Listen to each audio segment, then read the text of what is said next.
Hey, everybody. Welcome to our Wednesday Live, sponsored by the Alliance for Lifetime Income. I'm Jean Chatsky. I hope everybody is safe and well and recovering from Isaiah. I hope I said that correctly, but I actually think that I did. And that your power's coming back and that you don't have water in your basement and that everybody is safe and sound and ready to dive into this week's conversation on retirement. My guest this week is Elizabeth O'Brien. She is a senior writer with Money. Elizabeth is an award-winning writer and editor, and she's got a great history of being able to explain very complex personal finance and health topics in easy to understand language. And that intersection of personal finance and health is right where we're all living right now. So it is a pleasure to have you here, Elizabeth. Thanks so much for doing it. Well, thanks so much for having me, Jean. It's a pleasure. We should also point out that Elizabeth works on a twice weekly newsletter. It's called Retire with Money, and it's free. It's all about preparing for and living in retirement. So we'll share details for all of you about how you can get signed up for that. Our friends are starting to join us. As always, we welcome your questions. We welcome you to join in on this discussion. So Elizabeth, from your vantage point, how has COVID-19 impacted the ability of Americans to prepare for retirement? Well, we're sort of seeing two trends play out. On the one hand, a lot of older Americans are unfortunately losing their jobs and getting forced into early retirement. This recession has hit older adults harder than the Great Recession did a little over 10 years ago. The unemployment rate for adults age 55 and over is about 11.5% now, whereas it peaked in the Great Recession at 7.6%. So we're looking at relatively high unemployment among other older adults. But on the other hand, for those who still have a job, a lot of people are thinking about postponing retirement. According to a recent survey, about a quarter of baby boomers are saying they're going to delay retirement due to the pandemic. So we sort of have both of those sort of trends playing out right now. As you think about those two impacts, the baby boomers who are losing their jobs, the older Americans who are losing their jobs in disproportionate numbers, why is that? Is that because they're taking a step back because of health, or is it the sort of jobs that we see people in? I think both factors are definitely at work. We see, older adults are, as we all know, more vulnerable to serious complications from the coronavirus. So some could be voluntarily stepping back. Some could be unfortunately getting nudged out by employers who are cost cutting and sort of cutting from their ranks of older employees in the process. And then it also could be the nature of the jobs a lot of older adults have. Some take bridge jobs to retirement, like a part-time job in service capacity, maybe a retail job. And those are face-to-face jobs, jobs that you can't do remotely. So maybe they're deciding to not do those, to not continue to work. When we think about people who are looking toward retirement now, what are you seeing in terms of dipping into retirement savings? Are you finding that a lot of pre-retirees or recent retirees are having to take out more than they anticipated at this point in their curve toward retirement? Yeah, that's a good question. I think according to a recent survey I saw, a little over a third of savers had dipped into their retirement funds early. And now it's easier to do that this year because the CARES Act, which passed in late March, as you know, waived that 10% penalty. So in normal times, when you withdraw from your retirement account before age 59 and a half, you're paying an additional 10% penalty on top of the income tax. That's not the case for this year. So in a sense, it's easy, but it also should be a last resort, I think, to dip into that money before retirement. Yeah, we've got a lot of people joining us from all over the world, which is so exciting. I just want to say hello to everybody who is with us. Hi to Jameson. Hi to Lois. Lois Vitt is a wonderful researcher. She is in our crowd today, and she studies values and how they line up with our spending. Lois, we're going to have to make a note to get you as a guest on this show. Thanks for being here. Mona is here. Ryan is here. And Sandy has a comment. She says, I think it's hard for seniors that are retired. We have lost our money, savings in the market. How are we supposed to recoup this? We can't get a job unless we're working at Walmart, etc. Nobody really talks about the seniors who are retired. Elizabeth, I know this is part of what you focus on in your newsletter, Retire with Money. You talk a lot about how people actually are living in retirement. So what are you hearing as far as people being able to pick up additional income to make it work? That's question number one. And then as far as managing their investments currently in retirement, what's the best strategy? It's a challenging time for sure. In terms of picking up additional work, the good news now is that we're all online, we're all Zooming, these days, and there are jobs that you can do virtually. There are virtual tutoring jobs, virtual bookkeeping jobs. So there are ways to find sources of supplemental income online these days that might be worth exploring for people who don't want to go out and, get a job in a store or in an office right now. And then another factor for people to think of in terms of managing their money, it is challenging. We've been seeing a lot of volatility in the markets, and, it's a good time to think about enlisting the help of a financial advisor. Saving for retirement, it's easy to go on autopilot. You just have that money taken out of your paycheck every month. You don't have to think about it. And it's a fairly straightforward process. But living in retirement in the decumulation phase, as we call it, when you're actually withdrawing from your nest egg, it's complicated. And, a time like this can make it even more complicated than it normally is. So it can really, I think, increase your peace of mind if you get an independent financial advisor on your side. Years ago, when we talked about the decumulation phase, we talked an awful lot about the 4% rule. Yes. And I'm starting to hear much more as we've gone through this crisis, but just also as the markets have become more volatile in recent years, of a focus on other strategies that provide for some kind of protected income. Are you hearing the same thing? And what sort of strategies are you spotlighting in your newsletter? Well, there are one strategy that many financial advisors recommend is to make sure that you have to first of all, tally your essential expenses. A lot of people don't take that step. It's an essential step as you're leading up to retirement to say, okay, what do I expect to spend every month on my housing, on my food, transportation, Medicare premiums, add that all up so okay, this is the amount that I absolutely have to have each month to cover my necessities. And then one strategy is to make sure that those essentials are covered by guaranteed income sources. So that could be Social Security, a pension if you're fortunate enough to have one, and an annuity if you choose to buy one, so that that regardless of what's going on in the market, you can sleep at night because you know that you'll have coming in every month enough income to cover those basics.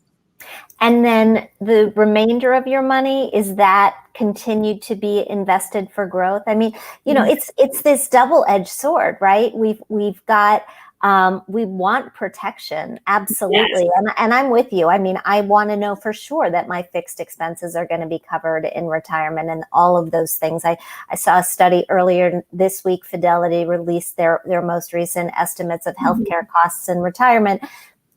They're higher every single year. I've watched this number go up and up and up and up in the last decade, but we're all living longer. Yes. At least we hope we're living longer. And that means that we have to prepare for that too. And that indicates the need for some additional growth. Right. You need to keep some money in stocks. And I know the temptation is to just get out of the market at, when the volatility, like March was really rough and it was scary. And then we saw some, the volatility has sort of been off and on since then. But the temptation is, okay, I'm just going to sit this out. I'm going to put my money to cash. I'm going to ride it out. And then I'll get back in once things have stabilized. But the problem with that is that nobody knows, how to time the market. Even the professionals don't do a great job of that, right? So we don't know when the market is going to turn up. And if you miss that initial bump when the stocks start to turn up, you're going to really miss out on some long-term growth. So you need to keep a portion of your money in stocks for that long-term growth. And exactly how much, that's something you can discuss with an advisor, but you really can't sort of retreat into your cash bubble, as tempting as that may seem. Yeah, well, the cash bubble is unfortunately, I mean, I know there are a lot of people out there who are potentially looking at refinancing their mortgages with interest rates so low. And by the way, you absolutely should look at that if you haven't looked at it already. Mm-hmm. But the flip side of that is, for those of us who are savers, we're not getting anything on our cash.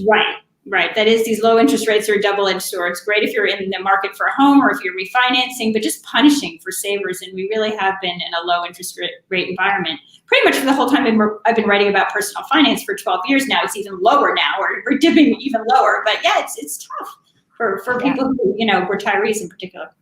A couple of additional questions from our viewers, and by all means, if you all have questions for Elizabeth, please send them this way. Elizabeth, the first question is just, how do we find Elizabeth on LinkedIn to follow her? So clearly what you're saying is resonating. People want to follow you.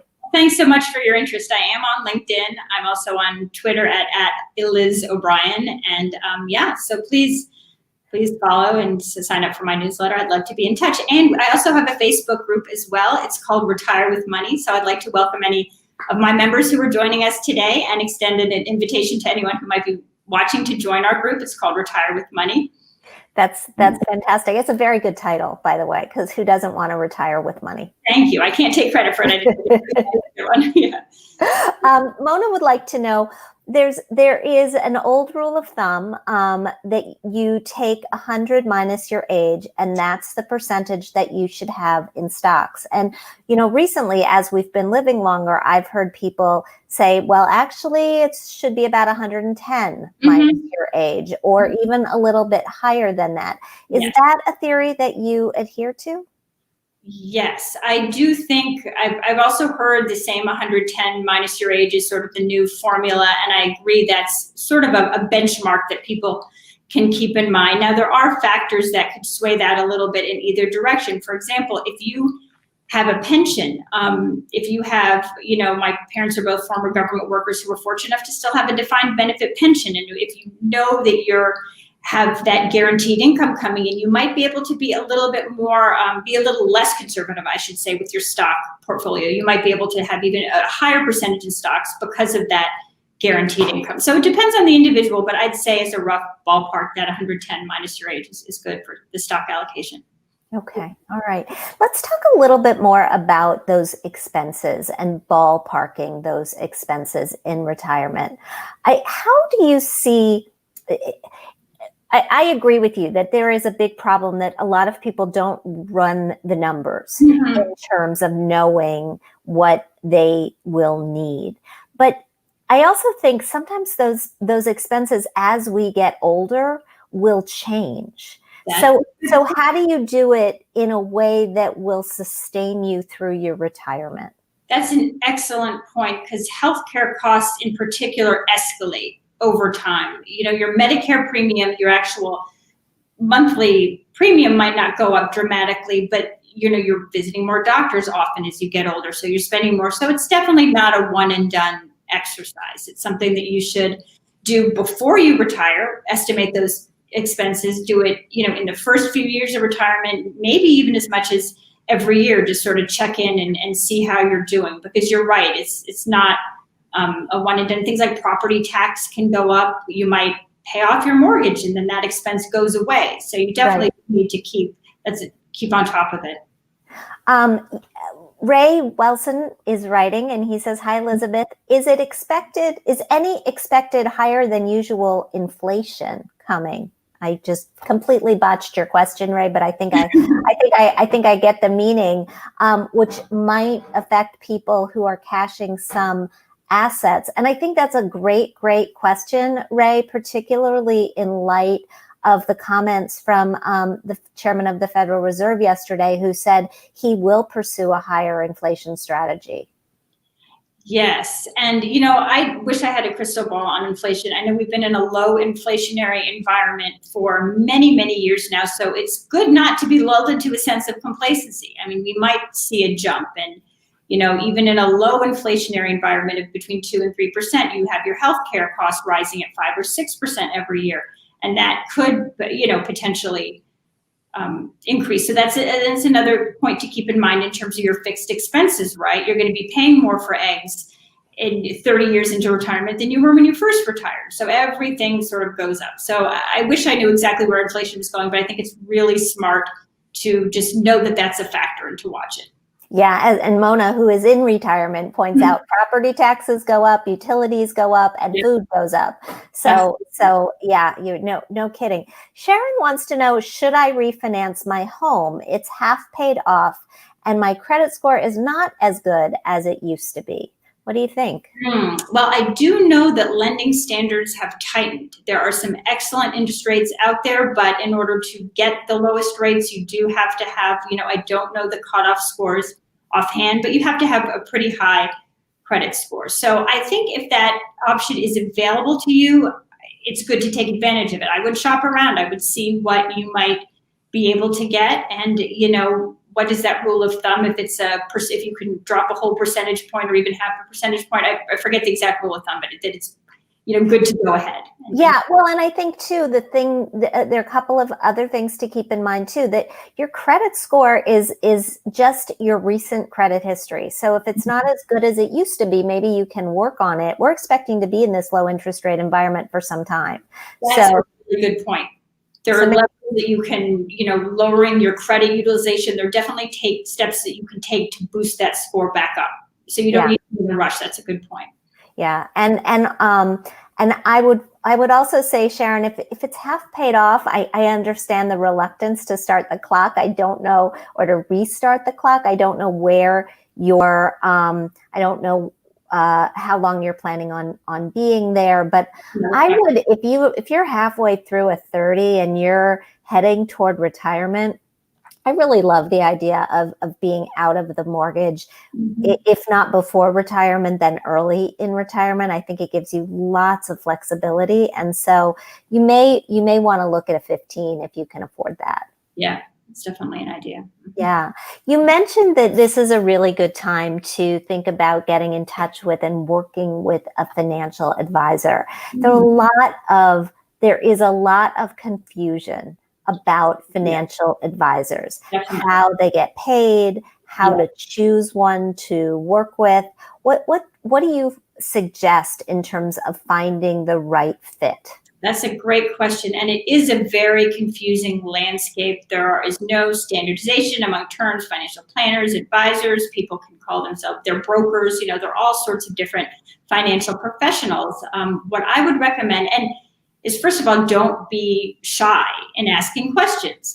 You can line up before you decide to get an advisor. This is an arena where it's not great to rely on word of mouth. A lot of people might find a financial advisor because their brother-in-law golfs with them, and, or someone at their health club loves him, but that's not really the way you want to go here. You really want to do your homework. A good place to start is asking people, are you a fiduciary? That means someone who's going to put your best interests at heart. And there are different ways you can find a fiduciary. One is Garrett Planning Network, is a network of advisors who work often for an hourly fee, and they're all committed to putting your interests first. You can find one in your zip code at the Garrett Planning Network website. So that's one place to look. And then, line up interviews, say, with 3 prospective people, and don't be afraid to ask questions. How are you paid? You can just ask, because some advisors, will get compensated if they steer you to a particular product, and they might, that product may or may not be the best product for you. So you really, I wouldn't be ashamed to ask things like, how do you get paid? And how do I know you have my best interest at heart? How often will we be meeting? And you just want to find the right fit, right? Yeah, I think you can't minimize I mean, absolutely do your homework. Absolutely go through the broker check tool. Make sure that Yeah. there are the broker check tool from FINRA, which is just a sanity background check, and do everything that you are suggesting. And then ask yourself if this is a person that you could be honest and open with. Right? Have a conversation with that you feel comfortable with. Because if you don't feel comfortable with them, I don't care if they're the best planner on the planet, they're not going to be the right planner for you. Exactly. Yeah, you want to feel like you're comfortable asking questions. You don't want someone who sort of looks down at you. You can want someone who you feel comfortable with. I totally agree. Yeah. Teresa is writing. She says, my family member has more than 200,000 in an inheritance sitting in a money market. They're 60 years old and change. She wants to know, is it a good time for ETFs or part of the money in ETFs? There's no mortgage.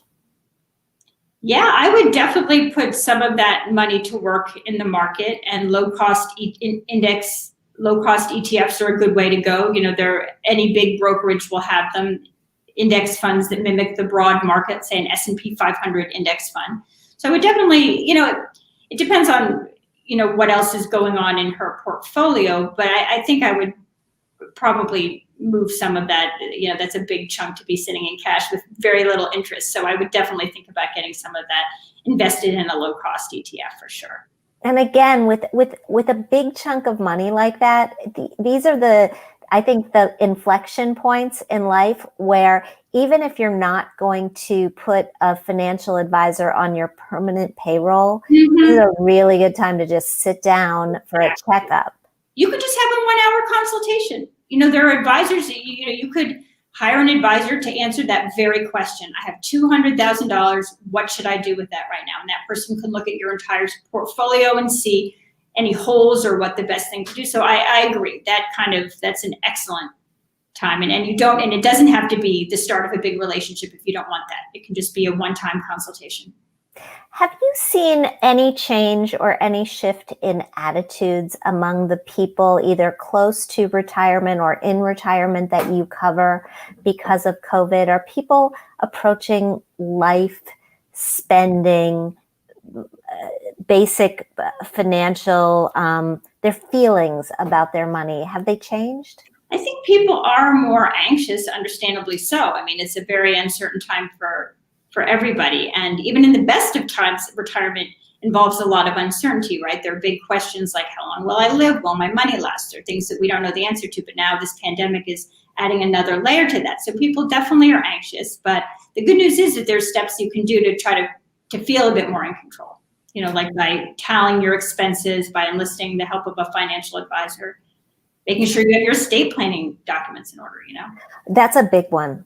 I mean, I am always surprised every time money or other where I spend a good chunk of my career as well. But there are a lot of different surveys out there of how many adult Americans have a will, how many have living wills, how many have gone through the process of naming durable powers of attorney for healthcare or finance. I think you're so right that this is just another reminder that it's not a heavy lift and it's something you just have to check off. It's a gift to your family. Absolutely. That's a good way to think about it. Let's see, a couple of other questions. Brenna writes, do you have any research-based resources to help retirees with the incredibly emotional move from the accumulation to the distribution phase? That's a good research-based. I'm sorry, what again? Research-based resources. Well, selfishly, I'll plug money.com, and we do like to, cover sort of the emotional decisions around money, but always with an angle of service, sort of what are some concrete steps that you can take. And we like to also cite research, the recent research that comes out. So I will plug money.com. Other than that, the big brokerage houses do a pretty good job, like the Fidelities of the world, of covering a lot of this stuff on their website. They put out quarterly reports. If you invest with them, you might get still things in the mail, but you can also go on the websites of the big, brokerage houses, and they'll be talking about market volatility. They'll be talking about RMD, the latest changes for this year. So they can, they're another source of information. Yeah, and it's interesting, Brenna, that you're talking about the emotion involved in it. I would say look for the research of David Blanchett. He works at Morningstar. He was a guest on this show. If you haven't seen that interview, go back and watch it, because he talked a lot about retirees who actually feel like it's very hard to spend money in retirement, that they've accumulated and accumulated, but spending it is difficult. And he noted that when you do actually transfer it into the sort of protected income, you know that you're going to get a paycheck from Social Security, from your pension, from an annuity, from other sources, that it then becomes easier to spend. And I was very, very interested in his take on that. So I think that you will be too. Mona wants to know who really needs an annuity. She's arguing that sometimes it's the salespeople who benefit. Well, that's a good point. And there are, the annuity is the type of example we were talking earlier about, financial advisors who will steer you into a certain product because it pays the commission. And certain types of annuities are prime contenders for that. It's not always obvious that their commission is baked into the price of the product. So it's not like you sign a check for their fee. It's sort of baked in, so it's hard to see. So that is a really good point. And annuity is a broad sort of umbrella term that encompasses a lot of products. So it can be confusing. There are annuities that have very high fees, like, people say variable annuities, sort of hybrid insurance and investment products like variable annuities and, indexed annuities can potentially carry high fees. So that's another thing you could have a financial advisor sort of walk you through. The prospectuses can be daunting, but if you're considering buying an annuity, read the fine print, enlist the help of a financial advisor to know how much you're paying and to know if there are any surrender charges. Some of them, if you want to get your money back within 5 years, it's really expensive. So the type of annuities that a lot of financial advisors recommend are basic, they're kind of plain vanilla fixed income annuities. And those, you can get those that are, relatively cheap, especially if you defer them. You can get some that pay out starting when you're age 85. If you buy them at 65, those can be a good deal. Yeah, I think that's a good point. And Mona, also, there's been a big sea change in the annuity landscape over the past decade or so, as we've seen the aging of America happening. And I think the fees have come down in many, many categories, and the explanations of what you're buying have gotten clearer. But Elizabeth is absolutely right. You shouldn't buy anything you don't understand. Yeah. And you should understand what you are paying. I think maybe we have time for one more question. Kevin says, hopefully there are a bunch of 18-year-olds on this call. I help my 18-year-old son buy a wide range of stock with a fractional share app. And he's been adding to his position ever since. What's your best advice to kids who simply aren't thinking of retirement right now?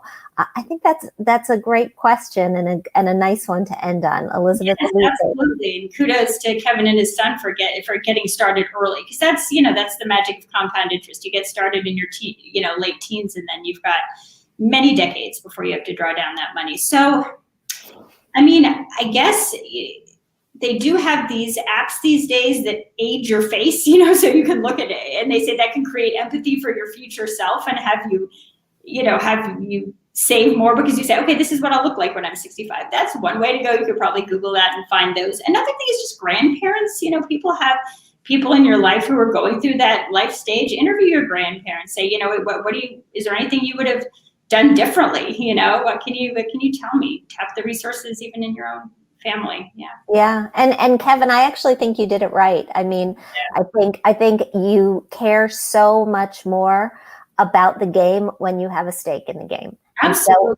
And so, what you did with your son was you got a mistake in the game. Now he cares about it. I did the same with mine, and he likes watching, likes watching the money just add up. I don't know that he's thinking about quote unquote retirement, but he's definitely thinking about growing his nest egg. And I think that's the very much the same thing. For all of you who are watching, if you're looking for additional resources, I hope you'll go to protectedincome.org. There is a list of questions there that you can ask financial advisors if you're in the market for one. And again, Elizabeth, if we want to sign up for your newsletter, where do we do that? Well, you can, it's called Retire with Money, and I think the link is on your page, the sign up link for the free newsletter, so I hope you all check it out. Yeah, the sign up link is in the comments as well. And thank you so much for being with me. Well, thank you so much for having me. Absolutely. We'll see y'all next week.